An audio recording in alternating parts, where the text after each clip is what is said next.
ഏപ്രിലിൽ തന്നെ തെരഞ്ഞെടുപ്പ് നേരിടാൻ UDF സജ്ജമാണെന്ന് MP ബെന്നി ബെഹനാൻ ആലുവയിൽ. ഫലപ്രഖ്യാപനം 1 മാസം നീണ്ടുപോകുമെന്നത് തങ്ങളെ വ്യാകുലപ്പെടുത്തുന്നില്ലെന്നും നിറഞ്ഞ ആത്മവിശ്വാസമാണുള്ളതെന്നും MP മാധ്യമങ്ങളോട്. ഏത് തീയതിയാണെങ്കിലും തിരഞ്ഞെടുപ്പ് നേരിടാനുള്ള എല്ലാ സജ്ജീകരണങ്ങളും UDF ആരംഭിച്ചതായും തന്റെ നിയോജകമണ്ഡലമായ ആലുവയിൽ തീയതി പ്രഖ്യാപിക്കും മുൻപേ തന്നെ പ്രചരണം ആരംഭിച്ചതായും MP ബെന്നി ബെഹനാൻ പറഞ്ഞു. ആലുവയിൽ മാധ്യമങ്ങളുടെ ചോദ്യത്തിനോട് പ്രതികരിക്കുകയായിരുന്നു അദ്ദേഹം. ഏത് തീയതിയാണെങ്കിലും തെരഞ്ഞെടുപ്പിൽ നേരിടാനുള്ള സജ്ജീകരണങ്ങൾ UDF കേരളത്തിൽ ആരംഭിച്ചിരുന്നു. എൻ്റെ നിയോജകമണ്ഡലത്തിൽ തെരഞ്ഞെടുപ്പ് പ്രവർത്തനം തീയതി പ്രഖ്യാപിക്കുന്നതിന് മുമ്പ് ഔദ്യോഗികമായ വിജ്ഞാപനം ഉണ്ടാകുന്നതിന് മുമ്പ് ഞങ്ങൾ ആരംഭിച്ചതാണ്. ഇന്നുകൊണ്ട് നിയോജകമണ്ഡലം കൺവെൻഷൻസ് പൂർത്തീകരിക്കും. ഇന്ന് തീയതി പ്രഖ്യാപിച്ചതുകൊണ്ട് കുറച്ചും കൂടി ഏകീകരിച്ചിട്ടുള്ള പ്രവർത്തനം നടത്താൻ കഴിയും.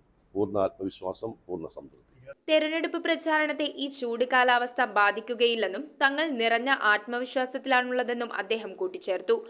ചൂട് തെരഞ്ഞെടുപ്പിൽ ഏത് ചൂടുണ്ടെങ്കിലും അതിനെ അതിജീവിക്കാനുള്ള ആർജവും അതിനെ അതിജീവിക്കാനുള്ള പ്രവർത്തനവും ഞങ്ങളുടെ ഭാഗത്തുണ്ട്. News bureau, Aluva. Kopparambil ayurvedic hospital and research centre. ഉഴിച്ചിൽ, lumbar spondylitis, cervical spondylitis, disc bulging കൊണ്ടുണ്ടാവുന്ന ബുദ്ധിമുട്ടുകൾ എന്നിവ ചികിത്സിക്കാൻ വിദഗ്ധരായ ഡോക്ടർമാർ. Kopparambil ayurvedic hospital and research centre.